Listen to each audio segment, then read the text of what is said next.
Agar siz mashinani benzinini borib osh qoshiqda o'lchab haydaydigan odam bo'lsangiz, bu videoni o'tkazib yuboring. Range Rover Sport 5 litrli supercharger motor, okay? Benzinni ekonom qiladiganlar, yana bir marta aytaman, o'tkazib yuborsanglar bo'ladi.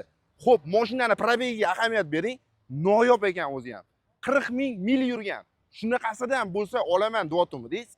Bitta like bosib qo'yaveringlar. 2011-yil kraskasi 100% top toza deyaptilar. Bemalol tekshirib olsanglar bo'ladi, okay? O'zi ham borib superchargerning ovozi, kompressorning ovozi, vyxlopdan chiqayotgan ovozlarni eshitib maza qilib yurasizmi deyman-a? Yengidek bo'lib turibdi. Pnevma podveskalari ham, ходовой ham, motori ham, korobkasi ham yaxshi deyaptilar.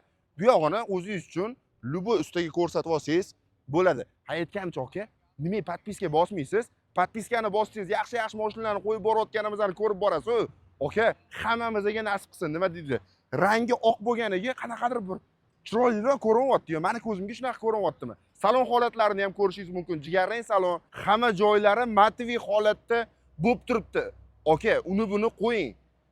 O'zi siz niyat qilganmisiz yoshligingizda mana shu Range Rover Sportni yoki mana shunaqa Range Roverni yengillaridan olib haydayman deb. Mana vaqti keldi. Sizda bo'lishi mumkin. Shaharda yana bitta ikkita odamda bor. U ham bo'lsa qorasi bo'ladi. Sizda oqi bo'ladi. Narxi nech pul deb o'ylaysizlar?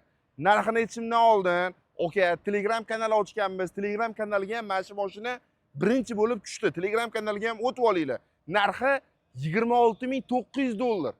Realniy plyus bo'lsa, bosib olsangiz bo'ladi.